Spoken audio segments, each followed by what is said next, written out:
Tayo ay mag-i-explore ng kauntian din eh.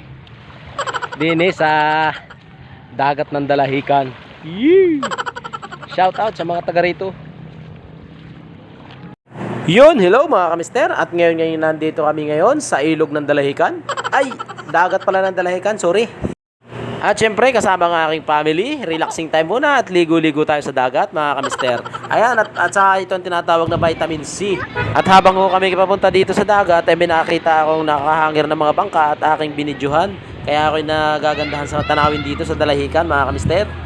At saka siguro napakasarap magbaybahayan din eh, maglaro ng tagu-tagu at maghabulan. Naku po, Talaw-Talaw Beach.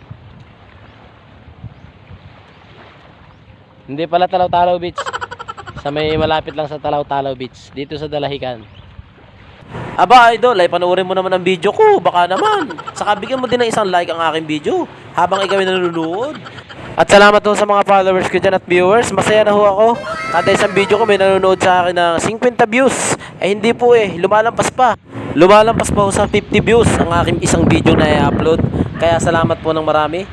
At ito nga ho pala yung daan papuntang Talipad. Ako po hindi pa uli nakakadaan din eh. Mga minsan ho ay gagalaan natin ito para naman ma-relax ang ating mga mata. At meron din ho ako nakita dito nangunguha siya ng shell. Ano pong tawag diyan? Mga shell?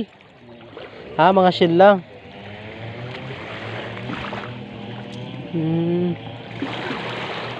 Ano ginagawa nyo dyan? Binibenta? Ah. Kaya pala ang dami dun. Kuya, alin dito yung talaw? Alin yung Talaw-Talaw Beach? Yung ano, mismong talaw? Doon po. Ayun ba yun? Yung may yung kulay red? Alin? Doon po kayo sa dulo. Ah, sa dulo pa yun? Ayun na to. Yung kulay red na yan. Ano yun? Doon po yun sa malayo pa yun. Nabebenta pala ho yan, ano? Magkano, paano pagbenta yan? Per kilo din? Ha? Ah, kinikilo din. Mga pang siguro pang display ano ho.